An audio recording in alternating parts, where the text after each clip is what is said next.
நீங்கள் இதை அறிந்திருக்கிறீர்களா? மார்கண்டேயர் என்ற சிறுவன் சிவபெருமானின் பரம்பொருளான கருணையால் மரணத்தை வென்றான். இது எப்படி ஏற்பட்டது தெரியுமா? மார்கண்டேயரின் பெற்றோர்கள் குழந்தை பெற வேண்டி கடுமையாக தவம் செய்தனர்.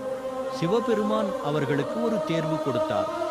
நீண்ட காலம் வாழும் சாதாரண குழந்தை அல்லது குறுகிய காலத்தில் சிவனின் பக்தியுடன் மகா சான்றோராக ஆகும் மகன்.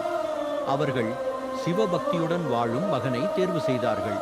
ஆனால் மார்கண்டேயரின் மரண காலம் நெருங்கும் போது அவர் பயப்படவில்லை. அவர் சிவலிங்கத்தை அரவணைத்து ஓம் நம சிவாய் என தொடர்ந்து ஜெபித்தார். அந்த நம்பிக்கையும் பக்தியும் சிவபெருமானை உடனே அவரது முன் தோன்றச் செய்தது. யமன் வந்தபோது சிவபெருமான் தன் திரிசூலத்தால் யமனை தடுத்தார்.